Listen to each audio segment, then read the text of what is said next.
এখন আমার নামটা যে কেন নাই সেটা তো আমিও জানি না, হয়তো বা চেহারা খারাপ হয়ে গেছে মনে হয়, বা ফোন টোন কাউকে দেই নেই সে কারণে হয়তো ফোন দিলে কাজ হয় না, হয়তো বা খুশি হয় অনেকে ছোটোগুলোতে একটা কারণ আপনি যদি দেখেন আমার ক্রিকেট কেরিয়ার অলমোস্ট প্রায় ধরেন হয়তো বা 4-5 বছর খেলবো যদি ভালো থাকে। তো আমার কাছে মনে হয় যে এটা এখন সঠিক সময় যে কোনো কিছুর মধ্যে ইনভলভ হওয়া। তো সেই চিন্তাধারা থেকেই আর কি বি পজিটিভ দেওয়া। এটা নিয়ে একটা বড় স্বপ্ন আছে আমার, ইনশাল্লাহ। কারণ বাংলাদেশের মানুষজন অনেক নেগেটিভ কথাবার্তা বলে বা নেগেটিভ চিন্তা করে। তো আমার এই পজিটিভ এই নামটা দেওয়ার পিছনে কারণ হচ্ছে যাতে মানুষজন পজিটিভ চিন্তা করে, যে কোনো সিচুয়েশনে বা যে কোনো পরিস্থিতিতে যাতে একটা মানুষ পজিটিভ থাকতে পারে বা পজিটিভ চিন্তা করে।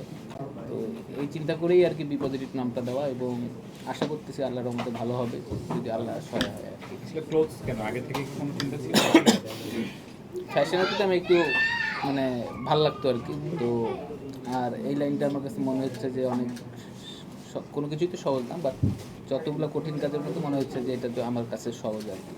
তো এই কারণেই আর কি, আর কোনো যে খেলায় ফিরি, যে খেলা শুরু হচ্ছে, সামনে একটা টুর্নামেন্ট শুরু হচ্ছে, সেখানে আপনার নামটা আমরা দেখতে পাইনি। আসলে কি পরিকল্পনা করে আগাচ্ছেন খেলাধুলা?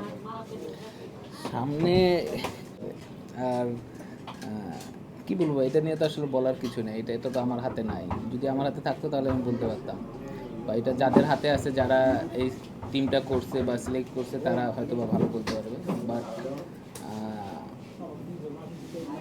বললে তবে অনেক কিছুই বলা যায়, বাট আমি এখন বলতে যাচ্ছি না।